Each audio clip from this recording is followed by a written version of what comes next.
Las decisiones en la vida implican tomar determinaciones sobre casarse, divorciarse, asumir una profesión o eventualmente dejar de ejercerla.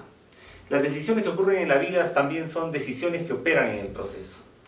Y el proceso, como una situación o una construcción terrenal, no está ajena al desarrollo de las decisiones. En el proceso penal las decisiones se asumen, de acuerdo a este nuevo modelo procesal, a partir del desarrollo de una metodología insertada de manera novedosa denominada las audiencias. Audiencias que están previstas del inicio al término del proceso. Buenos días, mi nombre es Fidel Palomino León, soy juez especializado, juez del Juzgado de Investigación Preparatoria en la provincia de Concepción, y en esta oportunidad me corresponde abordar el módulo número 3, litigación en audiencias preliminares, en el marco de esta capacitación virtual o en línea encomendada por la Corte Superior de Justicia de Junín. Debemos de recordar, queridos amigos, de que el proceso penal tiene una finalidad. Esta finalidad podría orientarse en virtud de los enfoques que cada uno asuma. Puede ser muy discutible, sin embargo, la posición que asumo es la que se orienta a la resolución de los conflictos como finalidad del proceso penal. No existe un proceso penal si no está orientada a la resolución satisfactoria de los conflictos.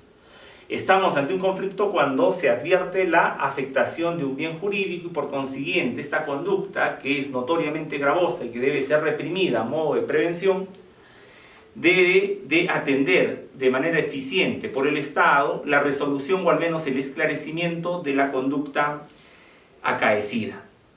El proceso penal hoy en día instaurado, vigente en nuestra región, en nuestro distrito judicial hace un poco más de 3 años, ha establecido una serie de modalidades según la norma adjetiva.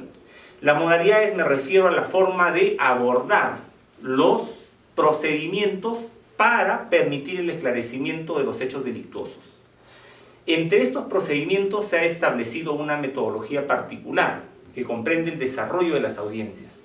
Las audiencias son una forma de permitir el acopio de información de alta calidad a través de la publicidad, la inmediación y la oralidad que justifican este procedimiento, a efectos de que el juez responsable de tomar una decisión lo haga sobre la base de la información que introducen las partes en la audiencia.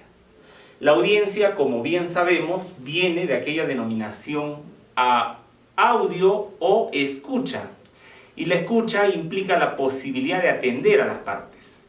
Cuando uno se constituye a una audiencia, asume un rol especial, así como se advierte roles de quienes se constituyen a la misma.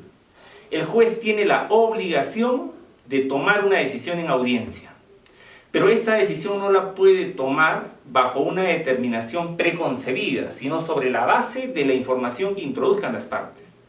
Es decir, si el Ministerio Público plantea una solicitud, planteará una tesis. Si la otra parte se contradice ante dicha tesis, se generará una oposición a esa tesis. De dicha tesis y de dicha antítesis se genera una síntesis que se denomina la resolución. La resolución judicial es la que va a permitir la conformación de determinados actos procesales durante todo el proceso. Por eso la importancia de la conformación de las audiencias. Por eso entendamos de manera conclusiva o preconclusiva de que las audiencias son una metodología introducida por el Código para el desarrollo eficiente del proceso en relación a la toma de decisiones eficientes por el Estado.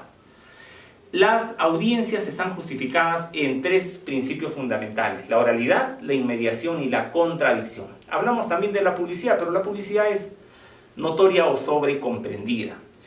Sin embargo, entendamos de que la oralidad es el medio para hacer efectiva la inmediación, aquella vinculación directa del juez con las partes, donde no actúa ningún intermediario para la recopilación de la información. Y asumamos de que la contradicción resulta fundamental porque sin contradicción no podríamos asumir la confiabilidad de la información.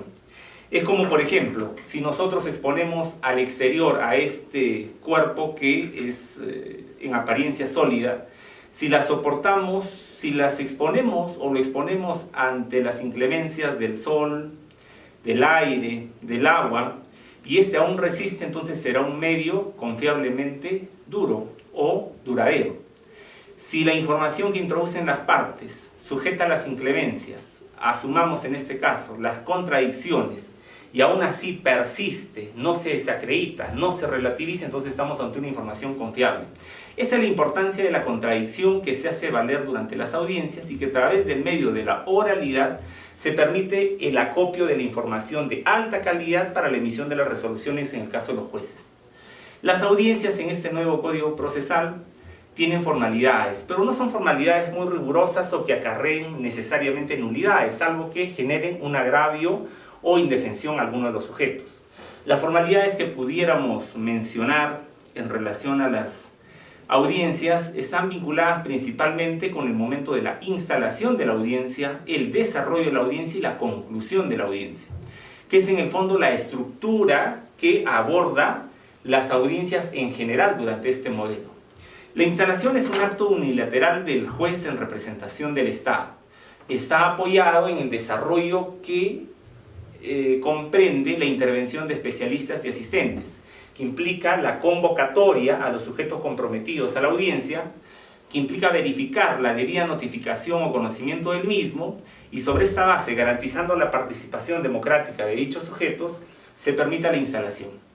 La instalación es un acto unilateral bajo la responsabilidad del juez en determinada audiencia. El desarrollo de la misma estará basada en determinadas consideraciones de carácter planeado, ¿no? Porque comprende establecer la escucha de quien propone la solicitud de la conformación de la audiencia y de quien se opone o se adhiere a la información solicitada.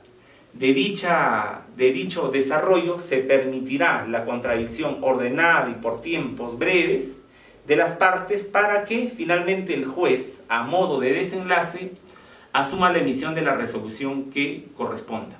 Las formalidades de las audiencias en nuestro ámbito, además de lo señalado por el Código Procesal, según la naturaleza del proceso especial, común, tipo de acto procesal u otro, están regidos por la Directiva 014-2017, que establecen pautas generales o fortalecen ya las establecidas en relación a la instalación, desarrollo y desenlace de las audiencias. Directiva que los invitamos puedan revisarlo para asumir la información que en este momento se traslada. Por otra parte, debemos de recordar de que las audiencias no podrían tener éxito si no se identifican los sujetos que están comprometidos con la misma.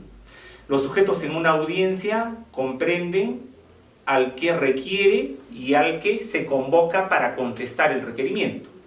Por lo general, el ente requirente es el Ministerio Público, pero puede ser también un requirente de parte cuando lo hace cualquiera de los sujetos distinto de la Fiscalía.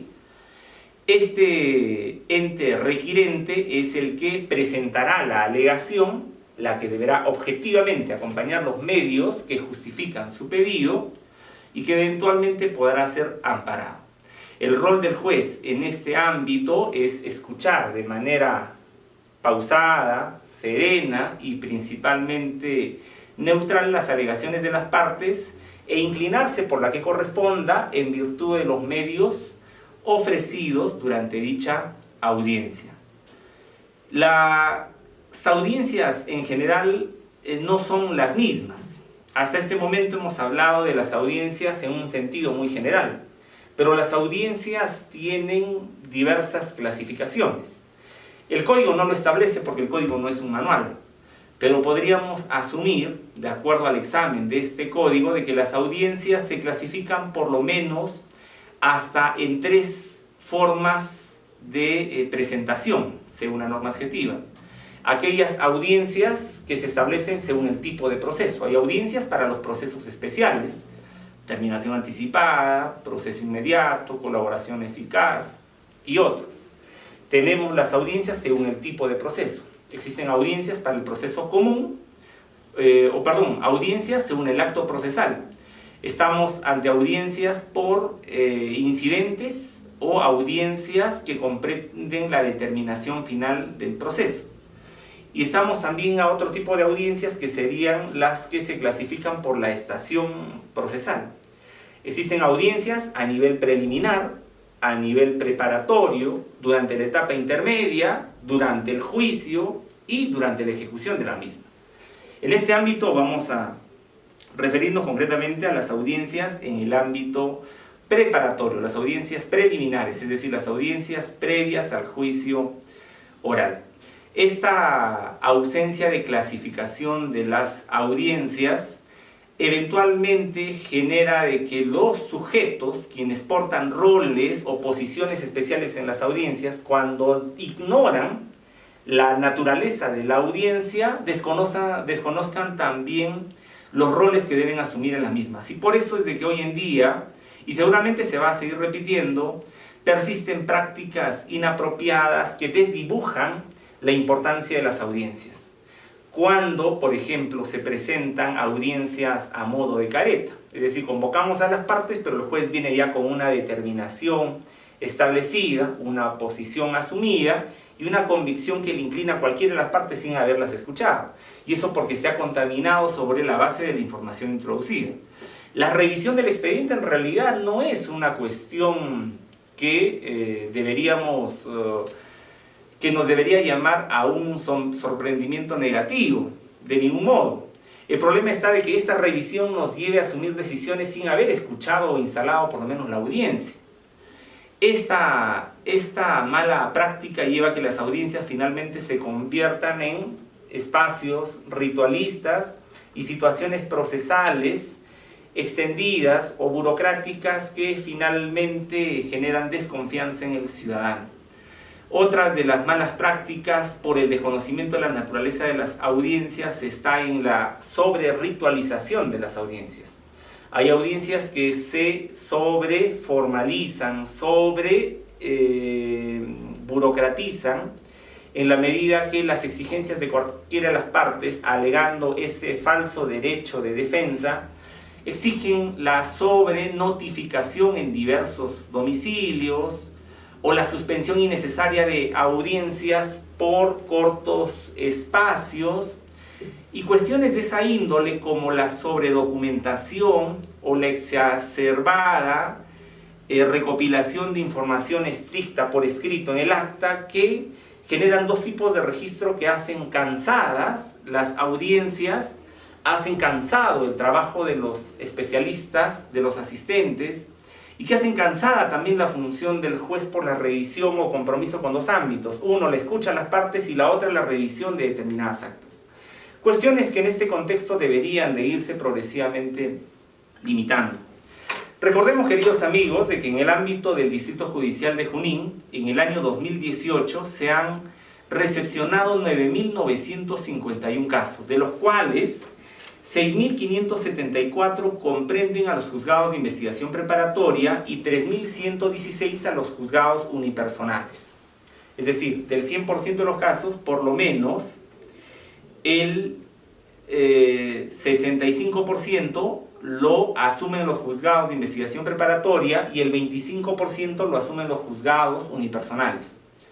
Si nosotros multiplicamos por este número de recepción de casos, en relación al número de audiencias promedias por caso, que son de 4 a 5, tendríamos un promedio de 19.722 audiencias que se habrían desarrollado en este ámbito. Seguramente que las cifras exactas la Oficina de Estadística las debería de discriminar. Sin embargo, si nos hacemos una reflexión sobre ese número de audiencias, debemos de verificar la importancia que trae sobre la determinación de determinados actos en relación al número de las audiencias que se han establecido. Número de audiencias que establecen el número de obligaciones, de tiempos y de esfuerzos emprendidos por el Estado para el desarrollo exitoso de estas audiencias con la conclusión de la emisión de una resolución. Situación que no es cualquier cosa, es trascendental por la importancia que trae en la resolución de los conflictos de las partes.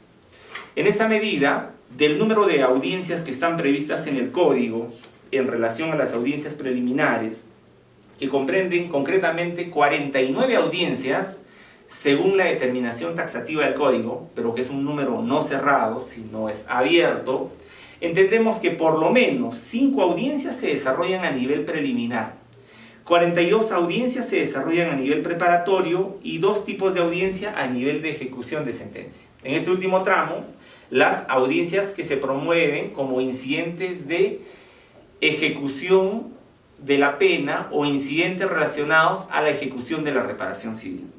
En el ámbito de las audiencias que se promueven a nivel preliminar, por ejemplo, tenemos las audiencias relacionadas con la convalidación de la detención preliminar, la audiencia para resolver las solicitudes de incautación o exhibición de documentos, o las audiencias que cuestionan la confirmatoria de incautación a nivel preliminar, las audiencias que están referidas a la tutela de los derechos que comprometen a los indiciados, a los sujetos comprometidos en la investigación preliminar, así como las audiencias verificadas con el control de plazo de la investigación preparatoria, como el reexamen de la incautación que se los mencioné hace un momento.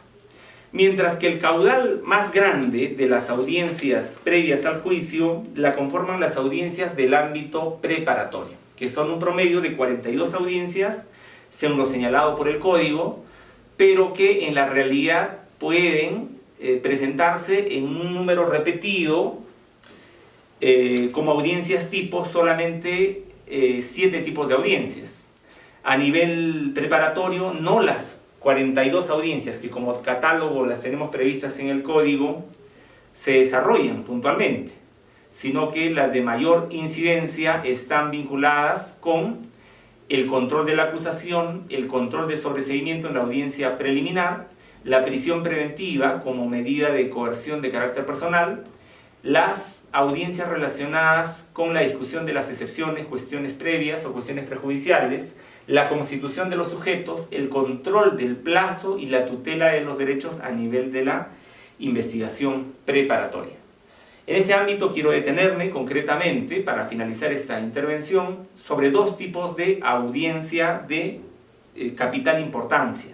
Las audiencias de control de acusación y las audiencias del control del sobreseimiento. La audiencia de control de acusación, según el Acuerdo Plenario 6/2009, tiene unas pautas de metodológica adicional para su desarrollo. La acusación es el acto postulatorio del fiscal en nombre de la sociedad para la represión de determinada conducta delictuosa que trae acuñada o trae añadida una pretensión de carácter resarcitorio.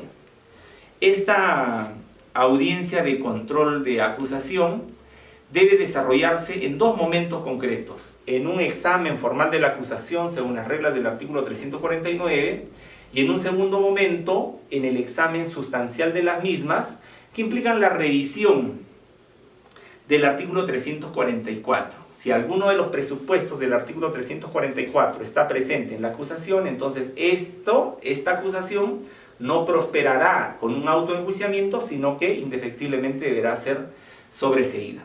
La acusación, de acuerdo al artículo 349, implica la observancia de diversos dispositivos en este señalados.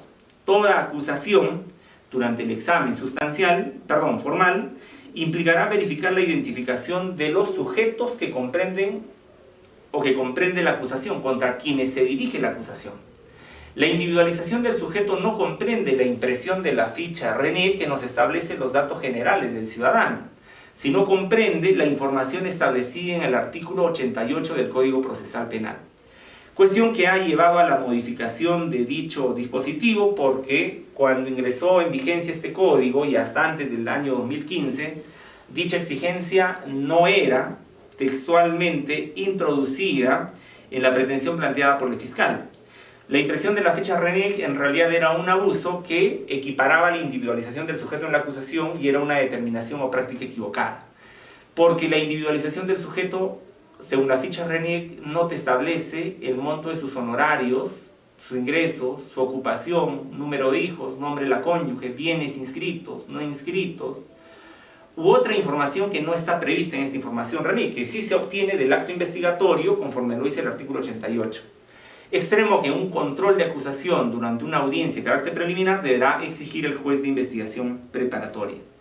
La relación clara y precisa del hecho durante la acusación, examinada durante esta audiencia preliminar, implicará conocer de manera concreta cuál es el íter, cuál es el camino seguido por el imputado, ahora acusado, en relación al perfeccionamiento del delito. Pero esto tendrá que tomar en cuenta cuál es la naturaleza del delito. Si estamos ante un delito de peligro, entonces no se exige la demostración del resultado en el hecho posterior, sino simplemente la puesta en peligro, concreto o abstracto. Si estamos ante un delito tentado, tendremos que explicar el desarrollo de los actos que han rebasado a los preparatorios y que han pasado a la ejecución, pero que no han llevado a la consumación. Si estamos ante un delito de comisión instantánea, permanente o continuado, también tendrán que ser considerados para la relación clara y precisa del hecho. Si no se toma en cuenta ello, definitivamente se incurren las inobservancias del artículo 349 del Código Procesal. Los elementos de convicción que justifican este requerimiento implican de que en la audiencia de control se verifique el total de los actos de investigación desarrollados que a modo de elementos de convicción son presentados de modo cronológico y que establezcan qué elementos de convicción justifican la presentación de esta acusación. Por otra parte, se exige dentro de la acusación de que la pretensión del fiscal esté orientada a determinar si estamos ante una autoría directa, indirecta, si estamos en el ámbito de un dominio del hecho o ante la infracción de un deber. Cuestión que implica, según el literal del artículo 349, determinar la participación que se atribuye al imputado. Por otra parte, durante esta audiencia preliminar también deberá establecerse la relación de las circunstancias modificatorias de la responsabilidad penal. Si existe alguna razón, que pueda liberar a este sujeto de la conducta notoriamente típica, pero amparada en una causa de justificación u otra, establecida en el artículo 20 o conexa, deberá ser detallada en el requerimiento acusatorio. La tipificación del hecho es una situación fundamental porque implica el juicio de tipicidad. Partiendo de consideraciones de carácter dogmática y escalonada, lo que se busca es de que esta conducta relatada por el Ministerio Público, que establece la individualización del sujeto, implique concretamente la adecuación en el tipo penal invocado. Esa adecuación deberá cumplir con las exigencias objetivas y subjetivas del tipo según la naturaleza del mismo. Se establezca según esta adecuación la consecuencia, cuál es la pena que le corresponde a este comportamiento, cuáles son las consecuencias accesorias que corresponden al mismo, y asimismo, como consecuencia de esta eventual responsabilidad penal, se añada una justificación de la reparación civil, que comprende la reposición del bien jurídico si es posible y la justificación de la indemnización. Reparación que viene como consecuencia de este ejercicio dañoso o antijurídico. Finalmente, el Ministerio Público durante su acusación deberá presentar los elementos de prueba que justifiquen el desarrollo de un eventual enjuiciamiento. Como podrán observar, esta acusación examinada en sentido formal durante la audiencia preliminar o audiencia intermedia, aun cuando el código no lo dice, lo que busca es de que se identifique por lo menos 4 elementos o presupuestos básicos para pasar a un plenario juicio. Se identifica el elemento personal, al elemento fáctico, que vincula al personal con el hecho, al elemento jurídico, es decir, a la persona vinculada con el hecho y del hecho con la norma. Y asimismo se establezca la identificación de un cuarto elemento, la identificación del elemento probatorio, es decir, a esta persona identificada, cómo la vinculo con el hecho, cómo este hecho con la persona se vincula con la norma y de acuerdo a los elementos que presente, cómo todos están concatenados. Cuando se cumplan estos elementos, a partir de la presentación de este requerimiento, se habrá satisfecho las expectativas del Estado para tutelar los derechos de la parte agraviada y garantizar la posibilidad de contradicción del acusado en un eventual juicio. Ese extremo formal implicará el desarrollo de la primera audiencia o de la primera parte de la audiencia preliminar, que no debería exceder en un lapso de 20 minutos. Los siguientes 30 minutos implicarían, en una audiencia preliminar, discutir si concurre alguna causa que desvirtúe, quiebre sustancialmente esta acusación y que esté sujeta a alguno de los presupuestos establecidos en el artículo 344. Si no está presente ninguno de los supuestos del artículo 344, entonces estaremos ante una acusación formalmente válida y sustancialmente válida también. La admisión de los medios de prueba comprenderá el último tramo de la audiencia preliminar, que implicará la exhibición de los medios y la admisión puntual de las mismas, que comprende, ¿no?, si estamos hablando de documentales, se verifiquen la originalidad del mismo, la clase del documento, el número de folios en los que se presenta y cuál es el aporte del mismo. Si ofrecemos testimoniales, que se sepa mínimamente quién es el testigo que va a comparecer a juicio y qué testimonio nos va a trasladar, qué utilidad trae en relación a los otros testigos. Si estamos ante un testigo de carácter directo, uno indirecto, uno de oídas o uno presencial. Y si estamos ante el ofrecimiento de un peritaje, podamos saber, de acuerdo a las reglas de la Directiva 008-2006 del Ministerio Público, este generador del medio pericial, como experto, nos explique los motivos o problemas que merecen un detalle o fundamentación en un eventual enjuiciamiento. Cuando se cumpla todo ello, hayamos cumplido la admisión de los medios, habremos agotado en todo caso a nivel preliminar, audiencia preliminar, el examen formal, sustancial y la admisión de los medios de prueba, quedando expedita la expedición del auto de enjuiciamiento. Por otra parte, tampoco no podría dejar pasar el hecho de que durante el examen sustancial están habilitadas también las partes para presentar un pedido de conclusión temprana o de abreviación o de resolución temprana del conflicto a través de un criterio de oportunidad que asume las modalidades de principio de oportunidad y acuerdo reparatorio. Además de la posibilidad de que también las partes, si en su momento lo ofrecieron, justifiquen una excepción, una cuestión previa o una cuestión prejudicial. Cuando todo ello se haya abordado y no se haya concedido razón en las partes solicitantes, el juez de investigación preparatoria se encontrará habilitado para emitir el auto de enjuiciamiento correspondiente de acuerdo a los parámetros del artículo 353 del Código Procesal Penal. Por otra parte, la otra modalidad de audiencia a nivel intermedio comprende el control del sobreseimiento. El control del sobreseimiento es una audiencia basada en la solicitud del Ministerio Público, quien, culminada su investigación preliminar, no se encuentra convencido de la presentación de una acusación para remitirnos a un juicio, sino la necesidad de restablecer este conflicto penal con el propósito de archivarlo. El sobreseimiento en realidad no está sujeta a la discrecionalidad de la autoridad judicial y tampoco la autoridad fiscal, sino que está basado concretamente en las reglas del artículo 344. El artículo 344, aun cuando no lo dice el código, recoge los presupuestos de la teoría del caso y del ámbito dogmático del hecho punible. Me explico. El artículo 344, en el numeral 2, establece 4 causas de sobreseimiento. La primera causa está vinculada con el hecho objeto de la causa no se realizó o no puede atribuirse al imputado. Es decir, se pide el sobreseimiento de la investigación preparatoria del proceso cuando el hecho objeto de la causa no se realizó o no puede atribuirse al imputado. Esta es una causa de carácter fáctica.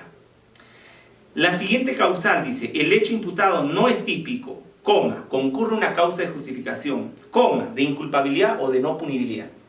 Está refiriéndose a una causa de carácter jurídico, vinculado con los elementos escalonados o elementos conformantes del delito: tipicidad, antijuricidad, culpabilidad, punibilidad. Por otra parte, el literal C nos habla de la acción penal. Se extingue la acción penal cuando, por ejemplo, fallece el imputado, se produce una prescripción, opera una cosa juzgada u otra de esa naturaleza. Y la última causal está vinculada con la inexistencia de elementos de convicción o con la imposibilidad de incorporar nuevos datos a la investigación. Como lo había mencionado minutos antes, cuando estén presentes estos 4 elementos, elemento personal, fáctico, jurídico y probatorio, estaremos ante una acusación notoriamente o sustancialmente válida. Sin embargo, cuando uno de estos elementos se adolezca, estaremos ante la proyección de un sobreseimiento. Y es por ello que el artículo 344 ha construido estas 4 causales de sobreseimiento, que en sentido lógico tienen relación con la presentación de la acusación. Es decir, si el cumplimiento de estos 4 elementos son los presupuestos positivos para la instauración de un juicio, la ausencia de uno de estos elementos ingresará como una discusión o un razonamiento negativo para atender un sobreseimiento. Sin embargo, debemos de explicar de que las causales del sobreseimiento que se discuten en la audiencia preliminar, para una adecuada discusión en esta audiencia, implica que también se asuman las reglas de la lógica excluyente. Por ejemplo, el literal A está conformado por 2 supuestos. Dice, el hecho objeto de la causa no se realizó o no puede atribuirse al imputado. Veamos de que está conectada esta frase por el conector lógico o disyuntivo.